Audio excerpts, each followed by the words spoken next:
I believe in the talent of the Raptors right now. Whatever piece they add in this draft, being a deep draft class, I think they're only going to get better next year.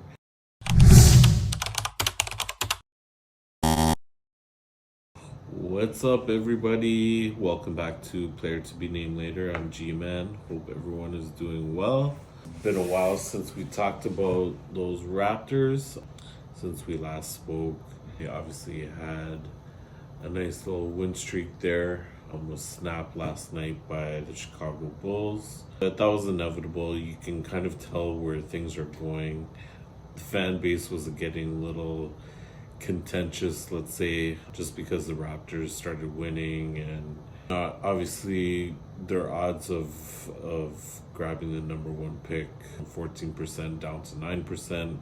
Obviously, Tank Nation, Raptor fans, Tank Nation don't want that. They want the losses piling up, and everyone wants Cooper Flag. Personally, I've said it in past videos. I'm not that fan right now who's dead set on Cooper Flag. I think there could be some issues there with Scotty. I think a lot of people like to look at the Orlando setup with Paulo Banchero and Franz Wagner. I'm not so sure Scotty is suited for that role. You saw him kind of struggle when he had to play with Pascal Siakam. But Scotty's game has grown so much, and who knows? And I'm not saying that Cooper Flag isn't a great talent or wouldn't be a fit in Toronto, but I also think that Ace Bailey is someone to really look at. He had another great game the other night especially with Dylan Harper out. I think he had like 34 points, shot the three really well, and at his size, 6'10", I keep going back to how the Raptors in the future are going to line up against a team like Cleveland, who, as you can see, is taking the league by storm. Are they 39-9 right now? The Raptors are sitting at 15-33, respectable. They're in the 12th spot, and I think Chicago took that game seriously, because Chicago really is, with their lineup and their roster, they really are looking like a team that wants to play for the play-in. Whereas the Raptors, again, are probably more suited at getting a relatively high lottery pick. I personally, I wouldn't mind them going for the play-in, but that actually sets up, one of the reasons why I decided to do this video today, and that's the reasons for not tanking. And I'm a big believer in not tanking at all. I think a lot of players, first of all, in the league, even in NCAA, they look at teams and, from a fan perspective, everyone wants to tank because they want the best talent, but promoting losing in your organization and team isn't looked upon that great with players, especially. As it is, everyone knows Toronto Raptors have an issue attracting free agents just for the reason that the team is in Canada. So, when your organization on top of that wants to promote losing just to get draft picks, that's another knock against the franchise. And you look at an organization like Philly, look where tanking has got them. You think that they'd be so close with the talent that they've been able to draft over the years. Joel Embiid, Ben Simmons, Tyrese Maxey, but when you promote that culture within your organization, look what happened to two of those players. Ben Simmons, the story is very obvious. And now you see, I'm not going to say Joel Embiid isn't hurt.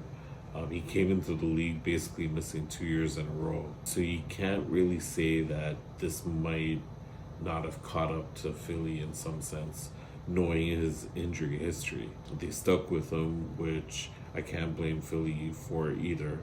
But when you also promote, they promoted the process, and that process was tanking. It really sets a culture, and it sets your team back a lot of years. They were really good, but they never got over the hump. Obviously, as Raptor fans, we know that with the shot from Kawhi. But you don't want to promote losing within your organization. I think You look at Ben Simmons' career, and he took advantage of Philly. I think you're starting to see that with Joel Embiid now. He's kind of taking advantage of his situation. He signed a huge contract, and right after that said he wasn't going to play back to backs. Take it for what it is. For whatever reason, he thinks he could do that with that team, with that ownership group, and those aren't the things you want to promote within your team or your organization from top to bottom. The other thing is to, like I said, with attracting talent, attracting free agents to come to Toronto. Tanking does not look good. Teams want to win. Players want to win. You can't, with a team like the Raptors. Okay, let's look at the team. Yeah, the team's young, but when you look at their young core, they're actually veterans. Scotty's been in the league now 4 years. RJ's really young, still under 25, but he's a veteran. He's been in the league 5 years. IQ's been around for 3-4 years now. Obviously you have Grady and you have Jamal Shed and Jonathan Mobile and Jacoby Walter. Those guys are obviously the rookies and the second-year players. They're looking at Scotty and RJ and obviously Jakob Poeltl, he's a longer veteran. And you look at some of the other veterans, Bruce Brown, Kelly Olynyk, Chris Boucher, Garrett Temple, obviously. You can't tell these guys to tank. They want to win. They want to play on a winner. They want to be part of a winning culture. That's why you see what's going on in Detroit. They finally got to a point where they felt like they can add some real veteran leadership on that team. And I don't think guys like Malik Beasley would have signed there if, their intention wasn't to win this year. And you're seeing it, at least, Detroit is in, the 6th spot right now, 24-24. Everyone talks about, a lot of Raptor fans and a lot of fans in the NBA talk about Detroit tanking for years. At least they're in the 6th spot this year. I think, when you look at what the Raptors are trying to do this year, I understand everyone wants talent, but the talent's already there. I've compared them a lot to OKC. With all of OKC's draft picks, really that team starts obviously with Shea, which wasn't their draft pick. They hit on the draft with Jalen Williams, with Aaron Wiggins. Lou Dort was undrafted, and obviously Chet Holmgren. But the Raptors hit on the draft last year, adding 4 players and then you include Grady into that mix, that really have set their depth and foundation for the future. You add that to Scotty, RJ, and IQ, and throw in Yak as a good veteran. I think they should keep Chris Boucher, personally, and where you really look to add this season is turning Bruce Brown and Kelly Olynyk into something. Everyone's talking about the rise of Amen Thompson, and he's having a great breakout year. Turn that draft capital and your next draft pick into someone like that, and the Raptors next year would be looking at probably a playoff spot and rising up the standings in the East. But yeah, I think that talent is there. They just really need to play together. They need to not be injured. They need a full season together. IQ's just coming back. He's getting comfortable. First game back, you see his shot is there. If he can, it's probably a big confidence issue with IQ right now. Just in the mere fact of not even confidence from his talent perspective, but more from just his conditioning and getting back up to game speed. He's probably, looking at that, and, he's a quick guard. He likes to make quick moves. He probably needs a little bit more confidence to get where he wants to be, obviously. But I thought in the first game back, even though they took the loss yesterday, I thought Emmanuel looked good. And also, let's talk a little bit about the defense now for the Raptors. They've kind of clicked in about their defensive schemes, about all 5 positions being locked in at the same time. And you saw what they can be on defense for a good stretch here now. Yeah, they've had some bad moments this year, but What every good team does is they take each phase and really concentrate on it, especially during a rebuilding season. My guess is now that they've showcased the talent in terms of Chris Boucher, Kelly Olynyk, and Bruce Brown. You probably see some moves before the deadline on the 6th. And then we'll really be able to see where this team goes. When you talk about tanking, it's such a fine line that you have to walk depending on what team you have. You look at Washington, and I look at a guy like JV, and he signed there for really minimum money. I think it was $8 million a year. He probably could have got that from a real contender. I'm really surprised he took that deal in Washington. I'm not sure what the situation there was with JV, because a lot of people right now are looking to add a piece like him to their playoff roster. So, but you look at the rest of their roster and their best players, Kyle Kuzma and Jordan Poole, they just, I don't want to knock players, but they just look like they don't care. They know where their team is at, where they're headed. But you look at, two guys who have been in championship situations. I believe they both have rings. I'm pretty sure Kuzma won it in the bubble with the Lakers, and Jordan won it when Golden State beat Boston. I believe he was still there. But, you look at those two guys, they both have championships, and the situation they're in just tells me that, they see where their team is at and they're okay with losing. And, for me, looking at the Toronto situation, I don't think these guys would be okay with losing. And you could see it in Scotty's face, and you can see his maturity going through this season. It's another tough one. And he doesn't want to lose anymore.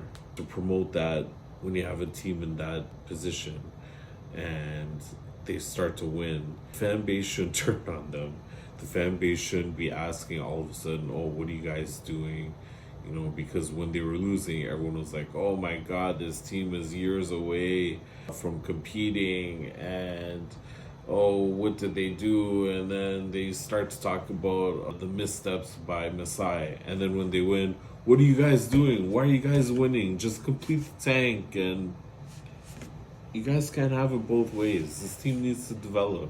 They need to win. And if it means them, lessening their odds of getting the number 1 pick, so be it. You guys have to look at the talent. You guys, a lot of people out there just look at the numbers and, the quick output. You have to have the eye test down pat. And there's a lot of talent on this team. They're starting to figure out their defensive identity. I'm not saying they're perfect and that they're ready to win a championship next year. They definitely need to add a couple of pieces, especially defensively in the middle. But when you think about scoring, they have tons of scoring on this team. They have a lot of options. So yes, adding Cooper Flag would be amazing, but so would adding Ace Bailey. There's other guys out there. The other center from Duke, he's looking real good. He's from South Sudan. I believe his last name is Maluak. I'm not sure if I'm pronouncing that correctly. Kaman Maluak from the South Sudan. 7'2", you put him in the center position as well. We still have Ulrich Shamshe developing in the G League. He's looking every day like he's going to be a beast in the middle too. He would look good as well, but hey, I'm not here to say that Cooper Flag wouldn't be great in a Raptors uniform. It would just be interesting to see how the interaction between him and Scotty would be, how he would integrate, right into this Raptors team. Obviously, if the Raptors are able to draft a player of that nature like Cooper Flag with his talent, you're probably looking at another trade from one of the big name players right now. And for me, that would be unfortunate. If you watch my videos, I believe in the talent of the Raptors right now.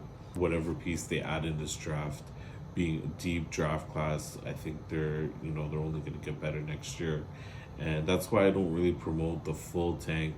Keep it going with the dignified tank. Keep developing. I think after the trade deadline, we'll really see where the Raptors are in terms of what they think of this season. You look at other teams,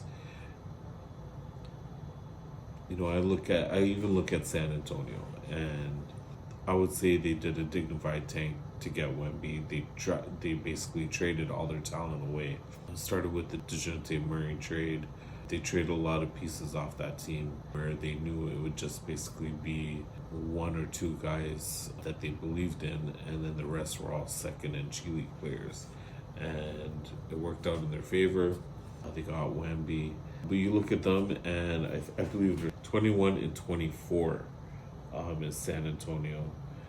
And a lot of fans, a lot of media, a lot of people thought San Antonio was going to shoot up the standings, that Wemby, obviously they gave him his rookie year to kind of integrate himself. But, what's happened this season? I thought he was going to dominate. 25 points, great. Obviously, I think he has like 24 points, 10 rebounds, and I believe he averages 4 blocks. That's great, but is his team consistently winning? Are they moving up the standings? To me, in his second year, they don't look any better than OKC did in, let's say not last season, but the year before last. I don't think they look as good as OKC did 2 years ago. So, tanking is not always the answer. And even I talk about how players don't like tanking. Wemby that season fully came out and said, tanking is weird to me. So he was really looking at the team that was going to end up drafting him. And you see what kind of attitude he plays with. He's all for speaking his mind. He kind of reminds me of Giannis, where he doesn't want to have friends in the NBA. And I love that. Let's get back to the era of Michael Jordan. Okay, let's get back to that era where no one really likes each other. I don't like this arms around each other after the game. I loved how the other night Shea just walked off against Golden State. Golden State beat them. Shea was out of there, man. He wasn't talking to anyone. You know what I'm saying? He was out of there. I think he had dropped a 50 piece again in that game, and he was out, man. He walked off the court. Let's get back to that. Let's get back to, the rivalries in the NBAs and the teams hating each other, and, forget this nice guy 3-point basketball. Let's get back to, the kind of, I'll say, city game where everything is, you earn everything inside in the paint. And I'd love to see the NBA get back to that. And none of this tanking. Every team needs to tank to get better, and I don't want that. I don't care if your team is 8th every season. Then, figure it out, and figure out based on who you draft. Develop your team. Everyone wants to kind of build their team like how they build their 2K roster, thinking they could just mix and match parts, trade whoever they want to, and it'll just work. It doesn't work like that in the real NBA. We've seen it with no super teams winning championships, really. It doesn't work like that. And I think the level of competition needs to get back to the NBA, and tanking doesn't really fit into that equation. If you think how basketball, where the league is going, how it should be, tanking no bueno. A little bit more about the Raptors. They snapped their winning streak last night. That's okay. I thought Chicago came out and really took it to them, especially at the 3-point line. Obviously, that's where Chicago won that game last night. The Raptors need to get back to obviously defending that 3-pointer, but the way they were hitting shots yesterday, it wasn't really anything the Raptors could do. They tried to make a couple of runs, but Chicago wasn't missing from the 3 last night. So, yeah, I think I'll end things there. Obviously, I continue to thank everyone for watching. My next video will be dropping again soon, something different. But thanks for watching. Catch me on TikTok, catch me on YouTube. The links are provided. I love talking about sports. Would love to get some feedback. Continue to send me your questions or what you want me to speak about. I still have a few segments that I'm working on. Things kind of slowed down because it's just been a lot of madness going on in this area where I film in my condo. a lot of construction going on in the last couple of weeks. So my videos will continue to come out, and I appreciate all of you for all your love and support, and spread the word. I hope my followers continue to rise. Would love to get a little community going with player to be named later, and I'll see you on the next video. Bye.